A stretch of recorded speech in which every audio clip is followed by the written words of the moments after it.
How are you?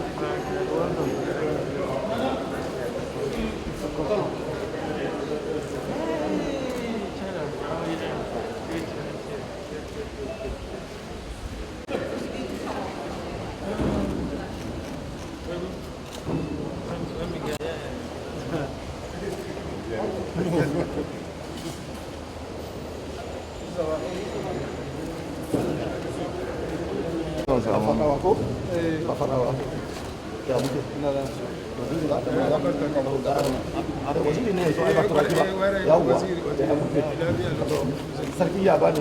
Sarki ya ba a san kwanaki wancan shekaru har ma kace za ka zo muna ta jira sai ka za ka kira kuma cewa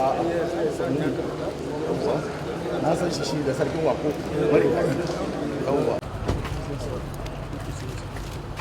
Sorry, I have to make sure they say we should meet here.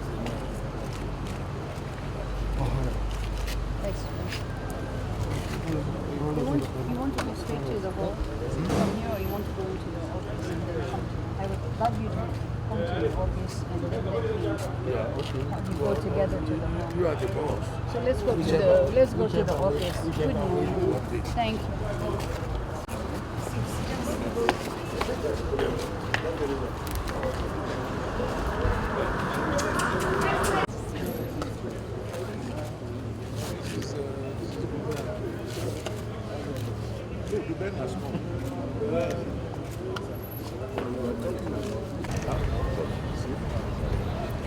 Let's go down to the street table. Chief, you need to take this.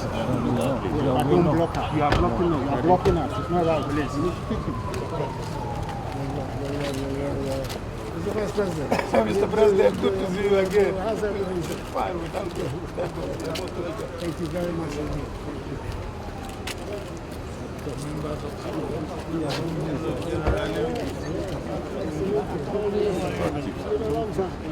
how's everything? How's it just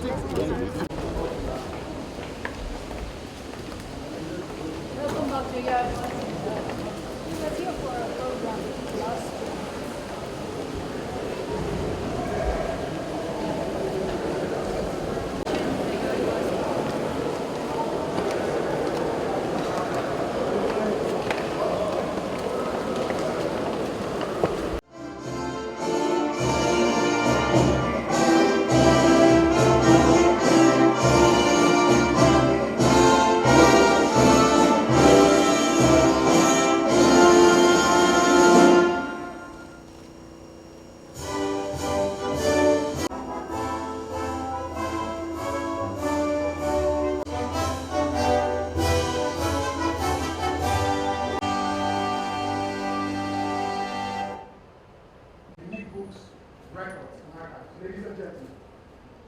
Chief of Staff of the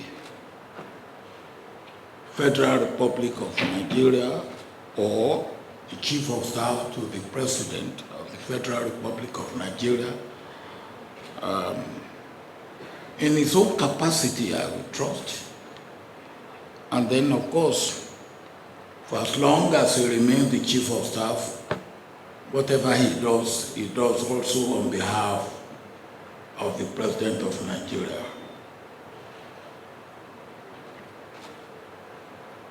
Distinguished ladies and gentlemen, President Nana, let me welcome you on behalf of all of us on the board of Shehu Yar'Adua Foundation and Shehu Yar'Adua Center. On behalf of the staff of the foundation and the center, and on behalf of the family, members of the family of Shehu Yar'Adua. This center is a historic landmark in the heart of our capital city, Abuja, to honor a colleague, a brother, a friend, a patriot, a nationalist, and a hero who deserved to be honored. Both the foundation and the center are unique in our history.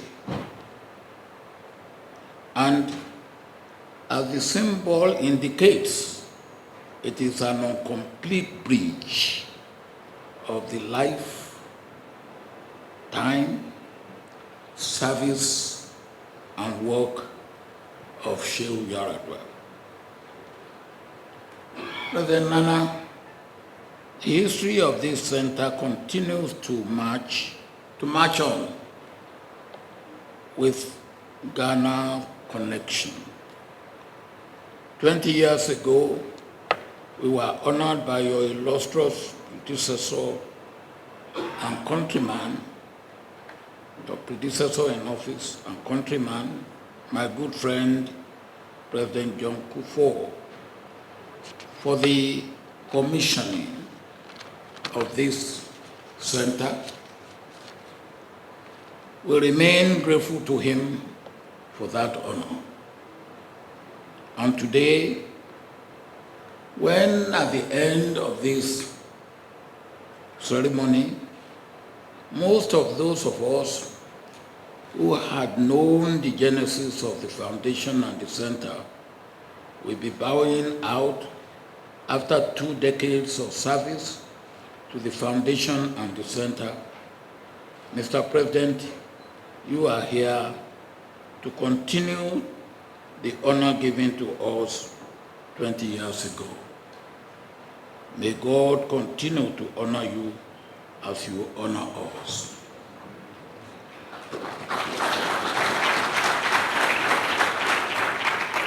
I must say that it is all in the tradition of Ghana-Nigeria brotherly relations and cooperation. Let me say a little bit more about the center. It is meant to manifest in one location and for a brief visit the life and work of Shehu Yar'Adua, and to serve as a center for policy discussions and intellectual activity on issues of all-round development in Nigeria and indeed in Africa. Over the last 20 years, these two objectives have been faithfully satisfied. And I have no doubt that these objectives will be maintained in the years to come. What can I say briefly about Shehu? Apart from members of his family and those he grew up with, and those he went to school or trained with, I would think that I knew him fairly well, as we work very closely together. Shehu was taciturn, humble, reserved, not given to too many words, but deep, reflective, and wise. He was very respectful and considerate to all humankind. One thing I found particularly pleasant about Shehu was that he would never lie to me.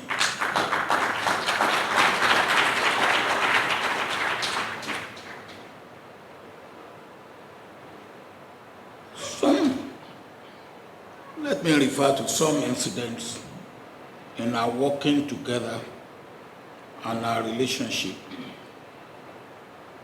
Some of them with serious discussion and action, and some of them very funny. On one occasion, me as head of state and Shehu as chief of staff, Supreme Headquarters, I had cold, a touch of cold, and I called the doctor to see me.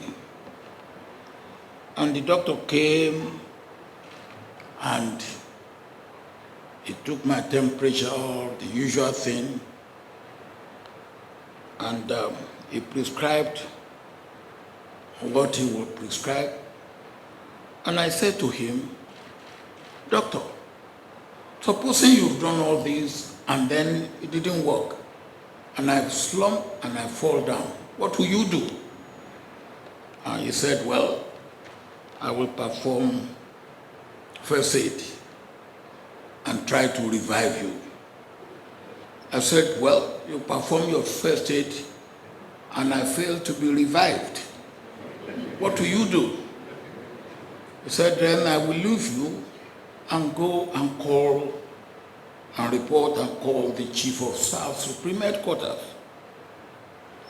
And as he said that, Shehu walked into my office and I said, "Hey, look at it. You have called him and he has come."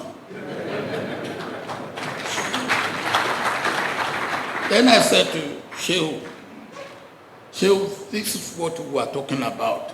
Now you have come, and there I was on the ground. What will you do?" Oh, he said, "That's no problem. I will give you a lot of kicks, and by the time I kick you and I say, 'Hey, you can't run away, this is your responsibility, get up,' then you will get up."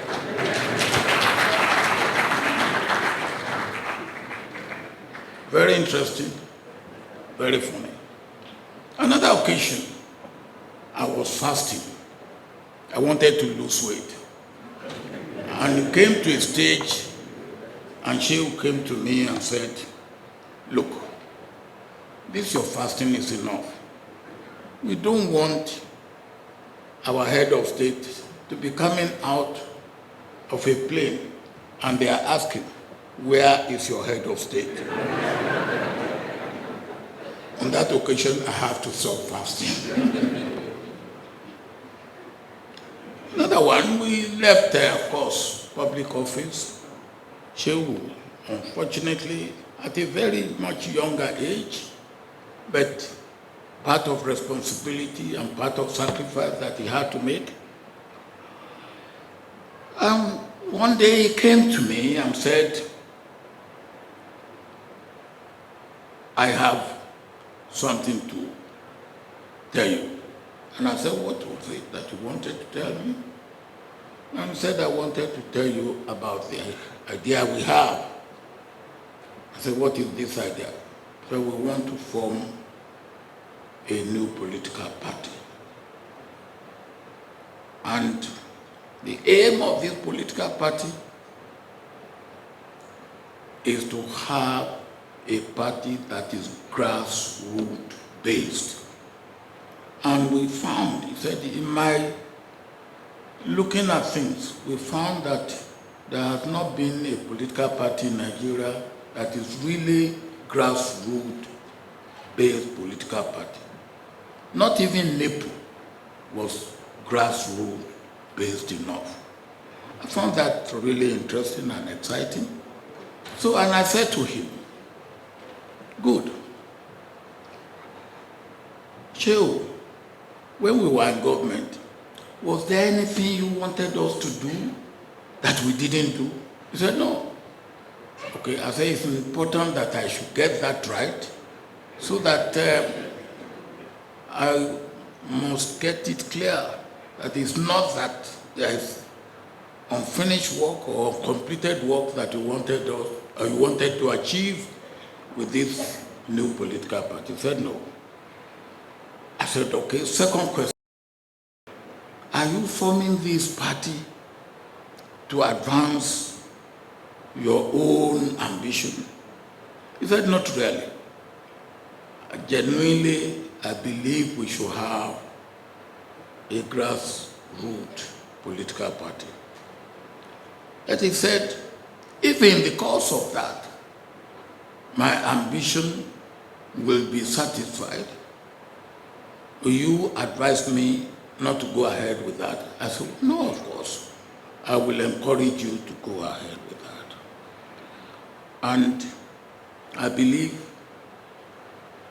after that consultation, PDM was formed and established. But with PDM, I think they went into SDP. And on one occasion, Shehu came to me and said, now we are making progress, but we are not making progress in some areas. I said, which areas are you not making progress? He said, particularly in Oyo State, in Ibadan. And I said, well, you have to work harder. He said, yes, you have to help me to work harder. I said, how do I help you to work harder?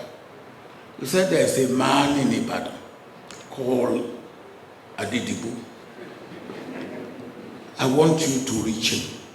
I said, me? But I don't do politics with you. What am I going to do with Adidibu? I don't even know him. He said, well, you have to now try to know him. Because I accepted the responsibility. I found out where Adidibu lived in Ibadan. And one morning I went to Adidibu. And Adidibu received me. And I said to Adidibu, you know, this dispensation we are going into, for Nigeria, you need somebody who knows Nigeria and who can handle the affairs of Nigeria as far as I know. And I said, there are two people who are vying for that position, and both of them have worked with me before. One, Shehu Yar'Adua. Two, Olufalaye. And I said, if you are talking of what matters to the Yorubas, you will take Olufalaye. If you are talking about what matters to Nigeria, you will take Shehu Yar'Adua. And Chief Adedibu looked at me straight in the face and said, until now, I was with Olufalaye, but with what you have said, I will change. And from that day, he changed and supported Shehu Yar'Adua. I can go along, I can go and say more. But one thing I knew about Shehu Yar'Adua was that and he said that to me, if he wanted to do anything, and his father said no, he would come to me if I said no. No matter how important Shehu Yar'Adua thought that thing was, he will not do it. That was the respect he gave to me, which is almost equivalent to the respect he gave to his father.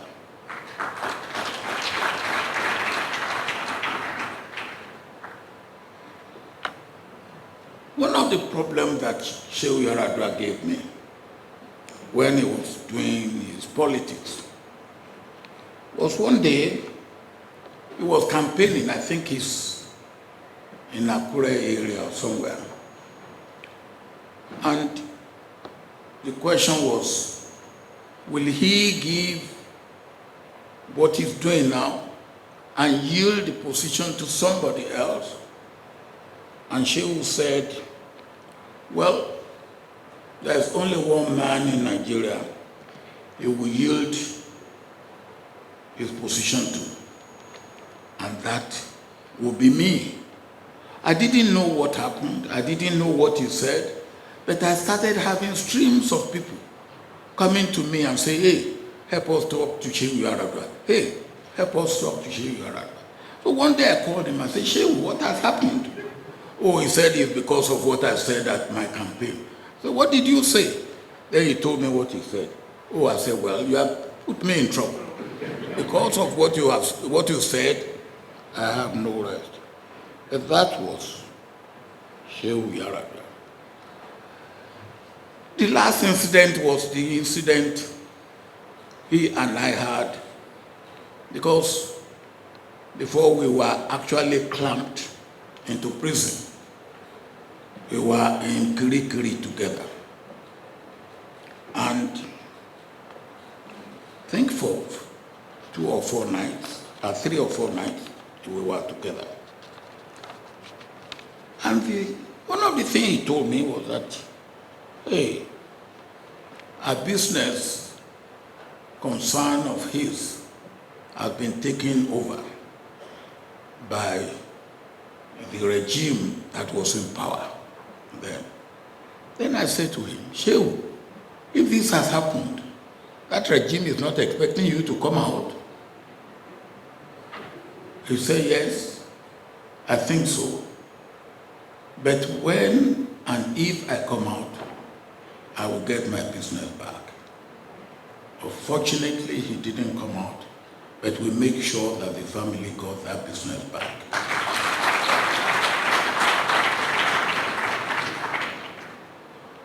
Let me say, with the foundation and the center, the friends, colleagues, and members of Shehu Yar'Adua family have kept the faith.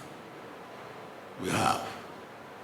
And I will say at this juncture that all we have to do, or all I have to do at this point, is thank everybody who had made contribution to where we have taken this foundation and the center to at this stage. The members of the board of trustees, the builders of this edifice, those who made the contribution, many of them, to build this edifice, and the staff led by Jack Farris. We thank all of you for the good work that you have done. And especially again, I want to thank the members of the Board of Trustees, and particularly my Vice President, who as we were walking into this room, I said, look, VP, this is part of the sins we committed together. Thank you.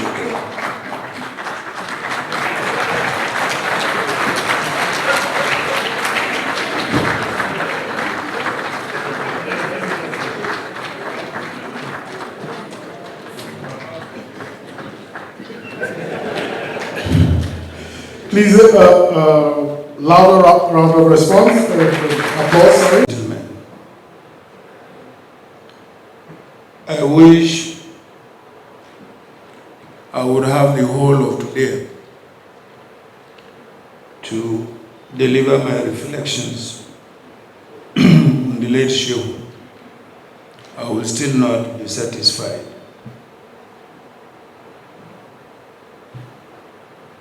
Distinguished ladies and gentlemen, it is my honor and privilege to welcome you all to our event this morning. I am particularly pleased to welcome His Excellency, former President Olusegun Obasanjo, my boss, and Professor John Pound, President of MacArthur Foundation. Let me also convey our wholehearted welcome to our special guest of honor, His Excellency Nana Akufo-Addo, President of Ghana. We thank you most profoundly for gracing us with your eminent presence and for honoring Nigeria. We are here today to celebrate the 20th anniversary of the commissioning of the Shehu Musa Yar'Adua Center. Over the years, the center has strived to uphold late Tafida's vision of national unity, good governance, and social justice by serving as a hub for policy advocacy, social and civic engagements in Nigeria. I believe we have indeed succeeded in building a center worthy of Shehu Yar'Adua's noble spirit. Many of us had the pleasure of knowing Shehu Yar'Adua. His patriotism and commitment to Nigeria's unity and peaceful coexistence were some of the remarkable virtues that attracted me to him. I recall my first time meeting the late Major General. He had come to my office to make inquiries about how to obtain an import license. I told him he would have to write an application to the President then, Ibrahim Babangida.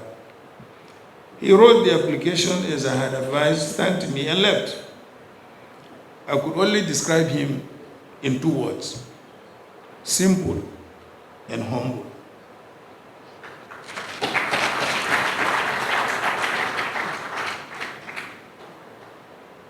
Later, he came back to me.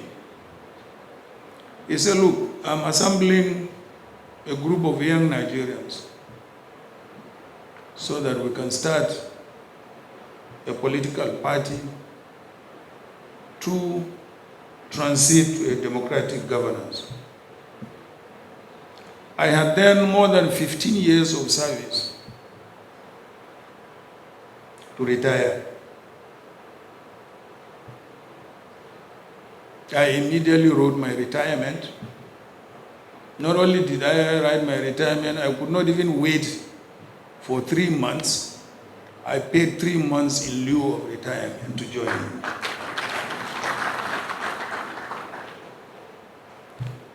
We became friends and later discovered we had a lot in common. We had both been farmers. We both had interest in the maritime business, which my boss just alluded to, and shared a common vision for Nigeria, a democratic Nigeria. Here was a military general who participated in a military dictatorship, let me say. But having come from a political family, his belief in democracy was deep-rooted. His political orientation was always very clear. As Chief of Staff, Supreme Headquarters, his devotion to the smooth handover of power to civilians in 1979 contributed to the foundation of democracy. My boss had just told you about the formation of his political party. But before then, sir, Mr. President, I remember a meeting of political gladiators from the north was holding in Kaduna. And Shehu invited me to accompany him to the meeting. And we got to the meeting. They were all members of the former MPN, government, ministers, commissioners, and so on and so forth. And they were all resident in Kaduna. And each and every one of them started talking. Midway, he got up and said, but I know you, all of you are living in Kaduna. Whom are you representing? You have never gone back to your states or to your villages, and you are talking on behalf of these people, and you never consulted them. But because they were his father's contemporaries, they started insulting him. So who are you? You are just a young man. How can you come and be telling us this? And then he just tapped me at my shoulder. He said, Turaki, I said, get up, let's go. And we left. And that was the beginning of the formation of his grassroots political movement. He said, if you cannot account to the grassroots, you have no business in politics.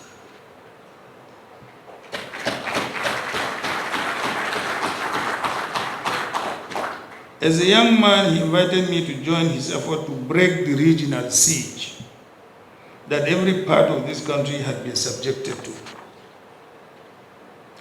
For him, that was a major objective. Again, this is a very moving story which I want to. When he assembled a number of us representing from each state of the Federation, we were all in our 30s. He said to us, what we are about to commence or to begin is a struggle. That struggle may take 5 years, may take 10, may take 20 or more. He said some of us may not even live to see the achievement of that struggle. And he was one of them who never lived to see that. For him, that was a major objective. So when he died, we conceived the Shehu Musa Yar'Adua Foundation to honor his legacy. Again, as my former boss said during his remarks, I remember after Abiola's emergence as the candidate of the SDP in Jos, where he asked me, or rather instructed me, to step down for MKO Abiola.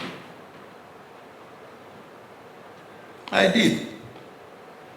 I never knew there was a deal between him and Chief MKO Abiola, that MKO Abiola was to nominate me as his running mate. I never knew.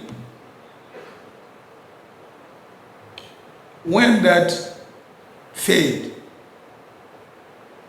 he swore that he would never support MKO Abiola to be president. I was with him. Just like my boss said, there are only two people you could listen to. That was President Obasanjo and his late father. And I moved immediately, without letting Shehu know. I moved immediately to President Obasanjo, whom I was not quite familiar with. And I told him, look, call Shehu and tell him to work for Abiola so that our party could win.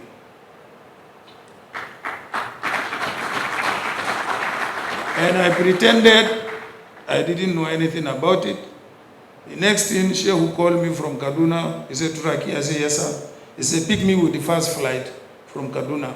I said, yes, sir. So I went and picked him, first flight from Kaduna, drove him to Ota, dropped him at President Obasanjo's house, and I retreated in the background. I remember having heard President Obasanjo tell him, Shehu, President Obasanjo, MKO may not be the best president, but I want you to go and support him to make sure he wins. Shehu did not say anything. Shehu said, yes, sir.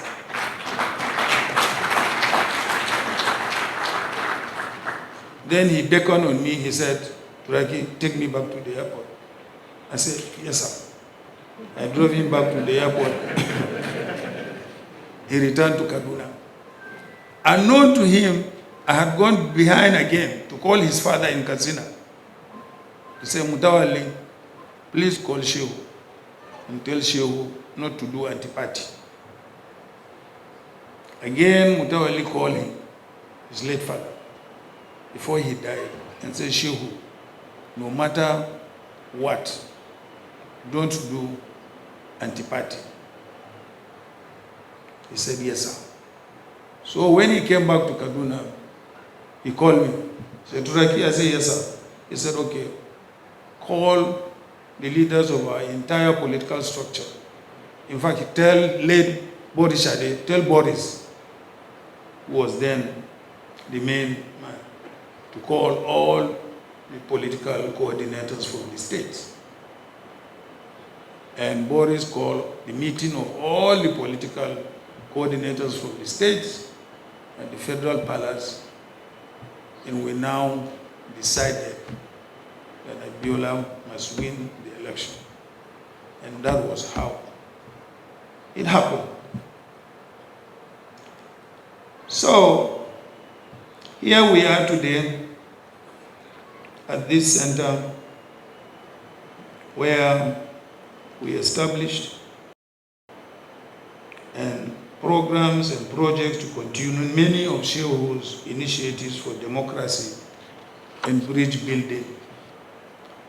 The late Shehu Yar'Adua was known as a bridge builder.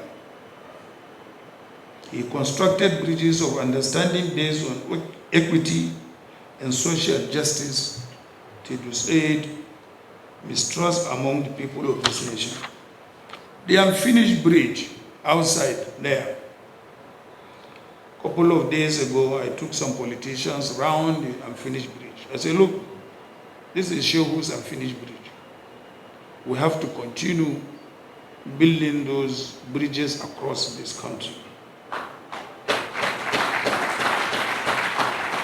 The unfinished bridge here, the Yar'Adua Center, stands as a testament for the need to continue what he started. Building bridges of understanding and unity across this country. Shehu really believed in good governance, transparency, accountability, and social justice. He was not a timid Democrat who abandoned his beliefs because of fear of opportunities, political survival. Here again, I want to give an illustration. We were at the Constitutional Conference, 1993-94 together. And we have passed this resolution that Abacha must hand over power in 1st of January, I believe, then 1996 or so. That did not go well with Abacha. That did not go well with Abacha. Abacha sent for me in the night, midnight. Abacha never worked until around 1 or 2 a.m. And I came to the State House. And he said to me, Turaki, I want you to leave Shehu and come and work with me. I said, no, Mr. President or Mr. Head of State. My relationship with Shehu is different. Tell me what you want in the Constitutional Conference. After that meeting, I got an information that both Shehu and I were to be picked. And if we were picked, we would never come out of jail. So I ran to him. I told him, I said, sir, I have this credible information. 2 of us were going to be picked. And if we were picked, we will not survive. He said, what do you suggest? I said, let's pretend we are going to Umrah, let's go to London, and from London,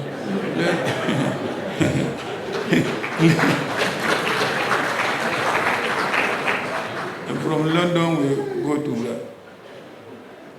He said to me, Turaki, that we are about to have recess. I said, sir, we should not stay anymore. He said, okay, you go ahead. I will meet you. I left immediately. I boarded the aircraft and left for London. On getting to London, 2 days after I got to London, before even proceeding to Saudi Arabia, I got a call from Nigeria. Shehu had been arrested. I knew he was not going to come out. And I rushed back to Nigeria myself. and started the struggle of how we could get Shehu and President Obasanjo out of jail. And of course, during his jail terms, we visited him. And when we visited him in Port Harcourt, he told us that he had been injected with a poison. As soon as I got that information, I sent a message to President Obasanjo in Yola prison. I said, somebody is coming, a military doctor is coming to see you in the prison. Make sure he did not see you.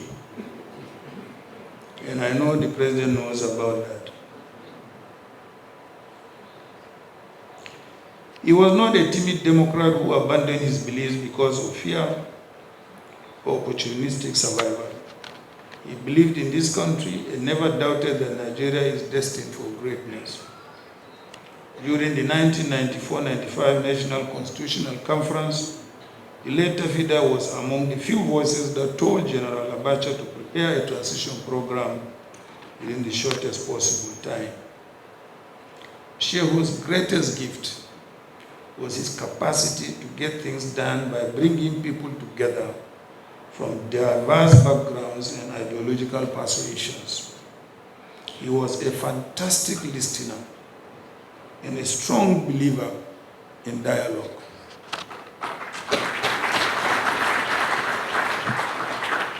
He was an extraordinary man with an extraordinary capacity for selflessness, tolerance, patience, and large-heartedness. And that's why we lost him. God knows the best. Our work remains undone, but we must stand firm, united and determined to realize his vision for the nation. We must continue to ensure that the ideals Shehu lived and died for are not in vain. We must trust that the Shehu Musa Yar'Adua Center will continue to stand as a symbol of unity in Nigeria, and that the unfinished bridge will continue to serve as a reminder for the need to continue his work to build bridges across the various divides. We hope you will continue to support the center and gain inspiration from Tafida's life of service. Thank you, and God bless you.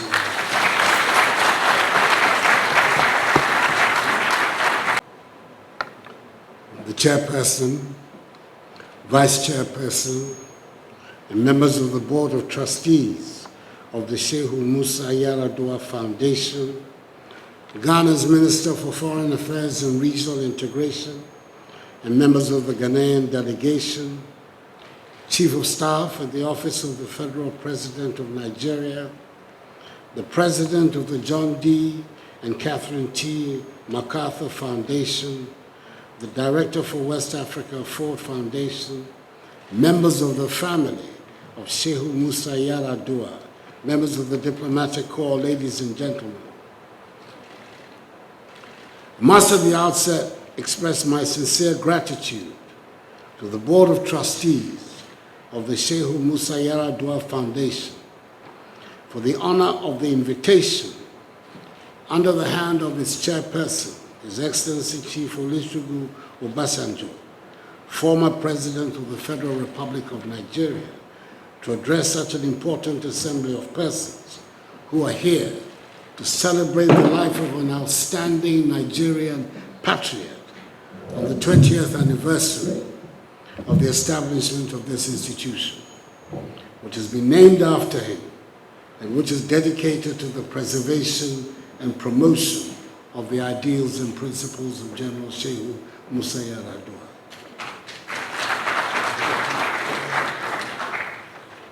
It is somewhat fitting and historically appropriate that I should be here as special guest of honor at this ceremony 20 years after my predecessor as MPP President, the second President of the Fourth Republic of Ghana, His Excellency John Ajikun Akufo, in whose government I served as Attorney General and Minister for Foreign Affairs, came here to commission the opening of the center.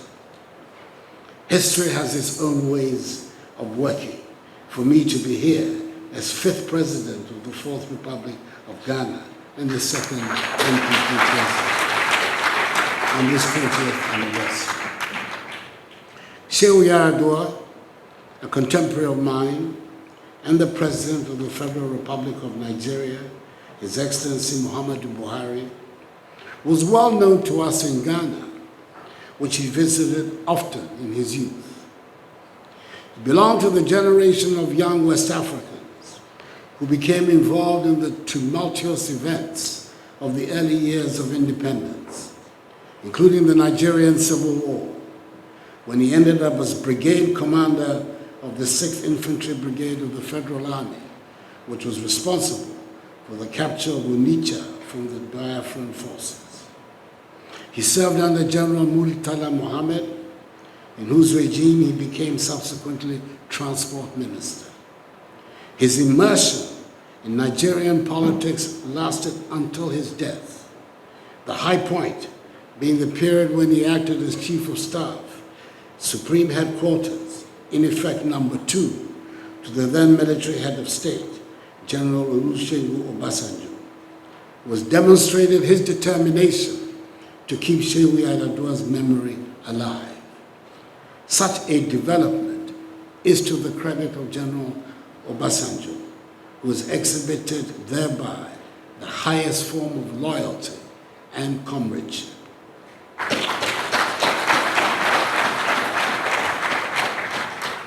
Shehu Musa Yar'Adua's death in prison during the regime of General Abuja remains one of the low points of Nigerian history.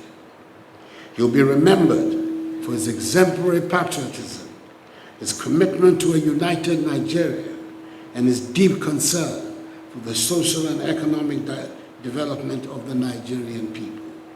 May his soul continue to rest in perfect peace in the bosom of the Almighty. But for musicians Shatawale of Ghana and Burna Boy of Nigeria, threatening to spark off a diplomatic incident recently, Nigeria and Ghana have always been siblings. Even though we quarrel and disagree occasionally, we love each other.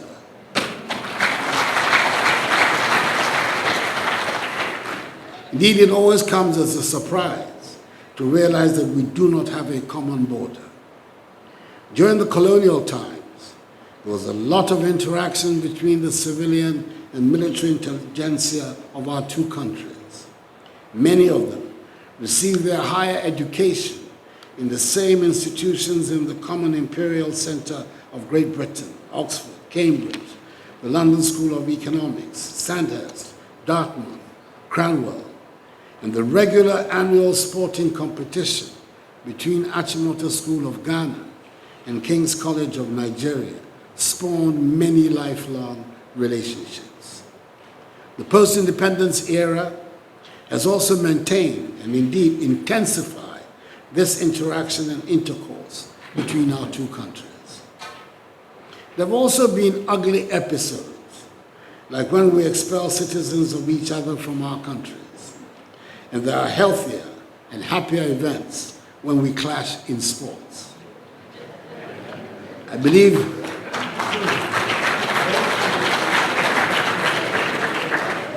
in an encounter on the football field between our two countries remains one of the best in the world.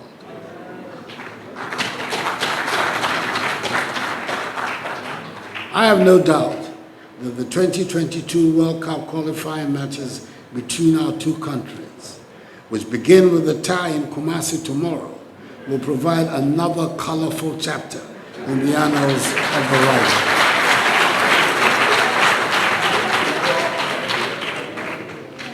Excellencies, ladies and gentlemen, I've chosen the topic security and development, ECOWAS at the crossroads, because it is so very relevant and appropriate to our times. Emanating from a clear recognition that the countries of West Africa would be a more effective economic bloc and have a stronger political voice if they came together.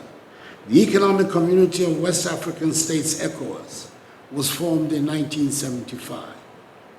At the time of its establishment, 5 of its founding fathers, Gnassingbé Eyadema of Togo, Yakubu Gowon of Nigeria, Matthew Kerekou of Benin, Kutu Achampong of Ghana, and Seyni Kunche of Niger were military rulers.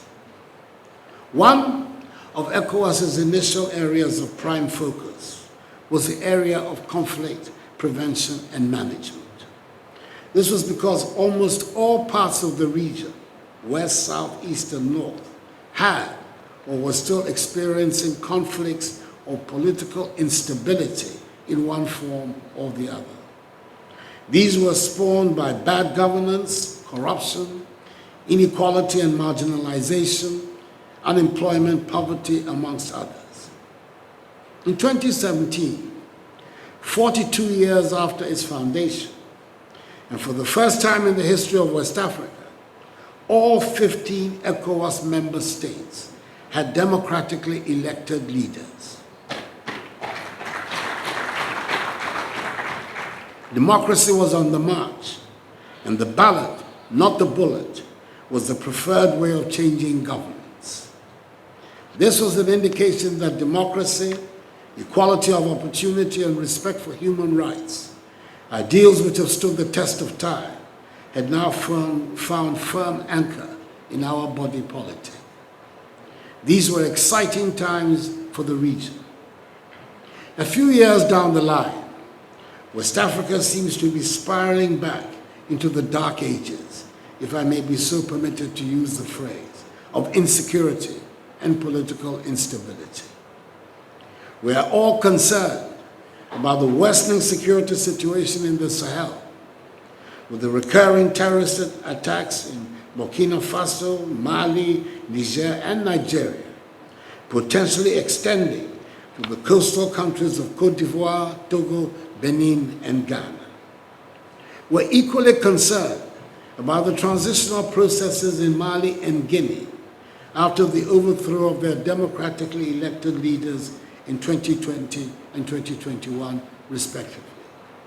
Burkina Faso 2 months ago joined the sad list of countries which have deposed their elected leaders through a coup d'etat. Despite this gloomy outlook, we have, however, also witnessed recently the conduct of credible, peaceful, and transparent elections in the republics of Cape Verde and the Gambia, which attests to the enduring commitment of the West African peoples to make the ECOWAS space a democratic space. The contradiction between the events in Cape Verde and the Gambia and those in Mali, Guinea, and Burkina Faso illustrate the pressing necessity to resolve the dilemma of ECOWAS's future. Will it be democratic, stable, peaceful, or will it would be dogged by continuing bouts of instability and widespread upheavals? It is worth noting that attempts at integration in West Africa will be negatively affected if countries in the region continue to battle with the human security challenges which confront our peoples. No country would want to integrate with a country whose house is on fire. West African integration, the dreams and aspirations of our forebears, cannot be achieved without peace and stability in the region.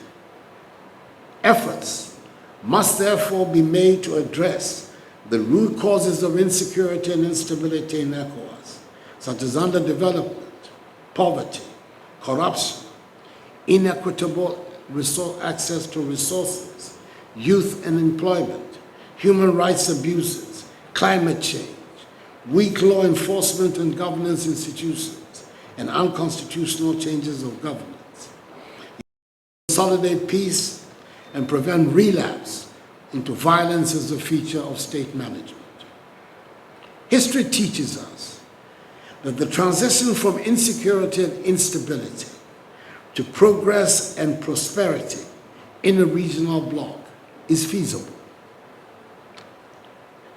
Over 7 decades ago, on 9th May 1950, a few nations of Europe, in response to a proposal from the then French Foreign Minister, Monsieur Robert Schuman, embarked on a new journey. When he made the proposal that has today led to the European Union, the European continent was just 5 years removed from the Second World War, a war that had broken the back of Europe and spilled the blood of so many, including some of our own. Monsieur Schuman and his colleagues in the enterprise, Alcide de Gasperi, Jean Monnet and Konrad Adenauer, knew that the European continent that had taken the world to war twice in a generation needed to turn its back on war and embrace peace and development. Aided by the highly innovative Marshall Plan that was launched by America in the immediate post-Second World War years, Europe was gradually rebuilding herself. But the fear remained that unless something extra was put in place, Europe would drift back into war again.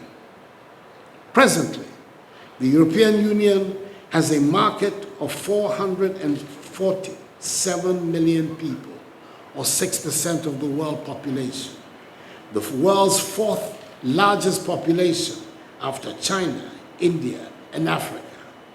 One currency, and the free movement of goods, services, and people across 27 countries, albeit with Great Britain having voted to exit the Union and initiating the processes for Brexit.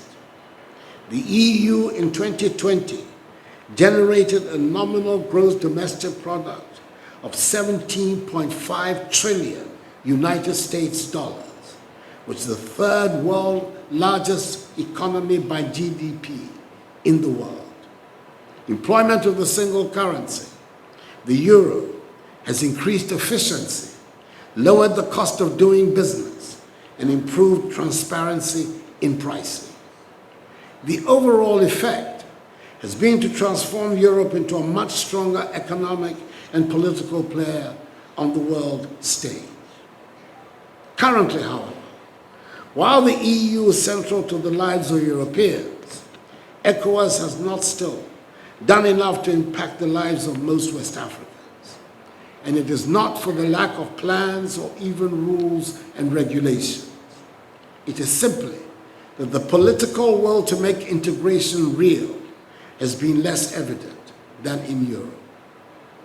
We're committed to introducing a common currency, the echo, but still, we have some work to do before it becomes reality. We've committed ourselves to a common agricultural policy, the West African power pool, and a common customs tariff regime.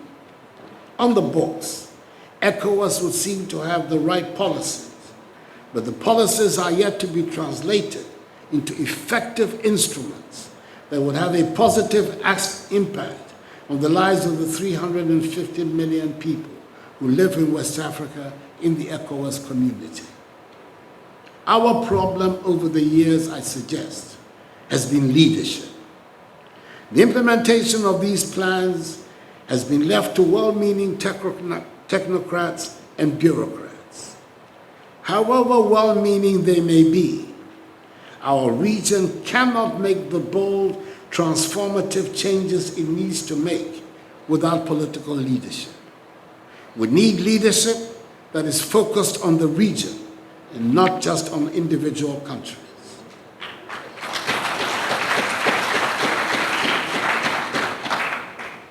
The European Union took off because essentially the political leadership of France and Germany decided to make it work. I am of the firm view that Ghana and Nigeria, the 2 largest economies in the region, with a great deal of political and historical synergy, must provide that leadership. We must provide the political leadership and passion to translate the ECOWAS dream into reality. We have the numbers, we have the economic muscle, and dare I say it, we owe it to the region. COVID-19 has revealed that no country can afford to go it alone in trying to create wealth, progress, and prosperity for its people. Indeed, the difficulties occasioned by the pandemic, such as strong inflationary pressures, dramatically rising fuel prices, unprecedented volatility of stock markets, and tighter global financing conditions, have been exacerbated even further by the Russian invasion of Ukraine and the geopolitics of the Russia-Ukraine war.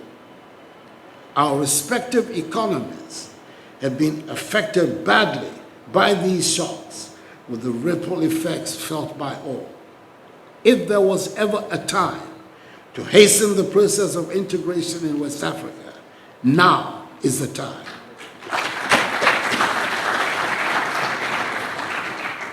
Ladies and gentlemen, the role of the citizenry in the process of regional integration is crucial.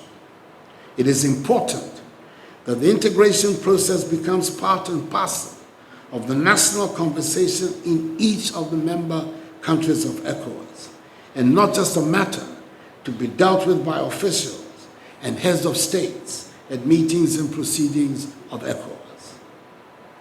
Britain's vote for Brexit, for example, was anchored in deep divides that had been visible and growing for decades.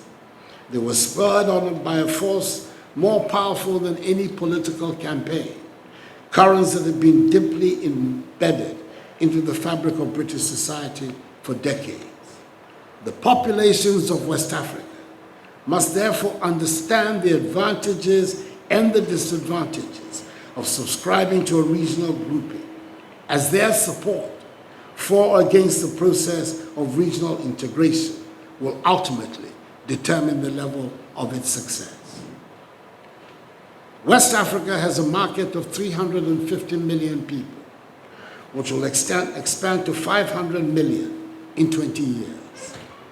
This means that a genuine regional market in West Africa should be in our mutual economic interest, for it will present immense opportunities to bring prosperity to the peoples in our region with hard work, creativity, and enterprise.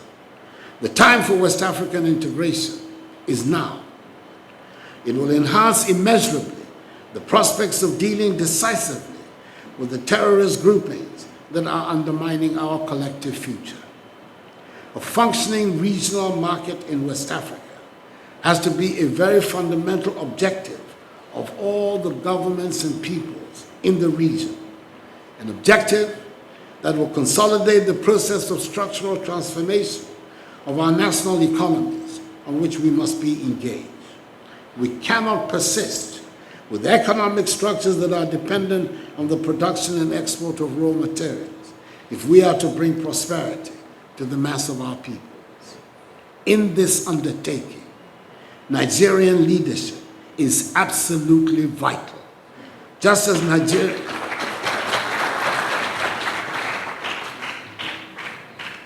Nigerian leadership in the development of the African Continental Free Trade Area, whose secretariat is located in Ghana, is a necessary condition for its success. Nigeria has to be the Germany of ECOWAS integration. I made it clear before and during my tenure of office as current chair of ECOWAS that I'm willing to do whatever I can to strengthen the ECOWAS community. It is extremely important for the welfare of the 350 million people of the community that we, the leaders, demonstrate strong political will to make the community an economic and political success, and make the project of integration in a democratic community real, for a community operating on the basis of a governance system that respects the rule of law, human rights, and the principles of democratic accountability offers the most effective vehicle for mobilizing the great potential and undoubted energies of the West African peoples for rapid economic growth and prosperity. When we think of West Africa and Africa before our individual countries, we're not just being Pan-Africans, we're being true nationalists, because what makes West Africa stronger will make each of our individual countries stronger and more prosperous. It is time for those of us who believe in regional integration to give enthusiastic support to community decisions and inspire confidence and integrity in the structural organs of ECOWAS. Our people deserve no less, and the dream of prosperity will be within our grasp. I thank President Olusegun Obasanjo, the great Baba, and the Board of Trustees of the Shehu Musa Yar'Adua Foundation once again for the invitation, and may in the next 20 years of the foundation be greater than those of the last 20. May God continue to bless Shehu Musa Yar'Adua, the Shehu Musa Yar'Adua Foundation and Center, and us all. And may God bless the peoples of Ghana and Nigeria. I thank you for your attention.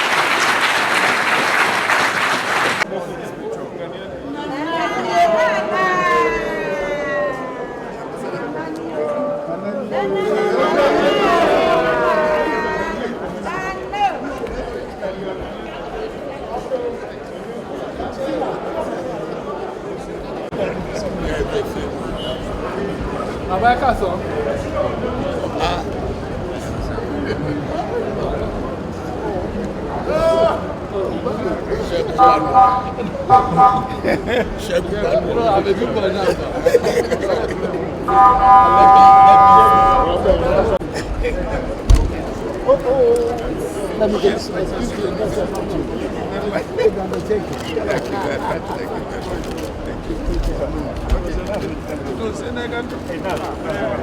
Sorry, 1 minute, please. Moya beg, I need the picture of you. Sir.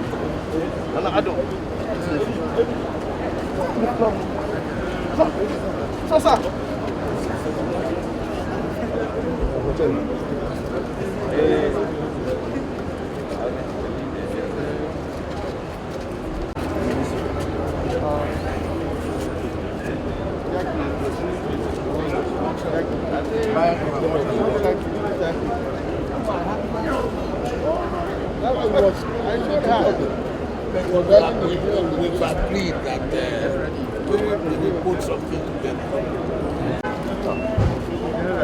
I was also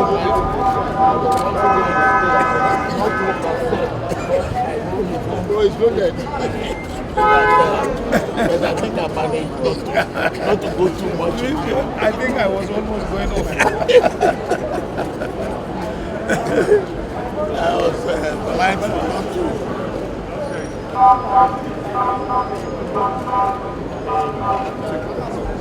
Yes. Motorway, yes. This is okay.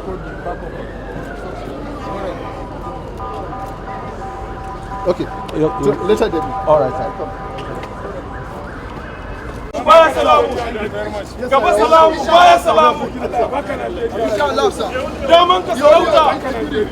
Thanks for checking out SYMFONI on YouTube. Please be sure to subscribe and like our videos for updates.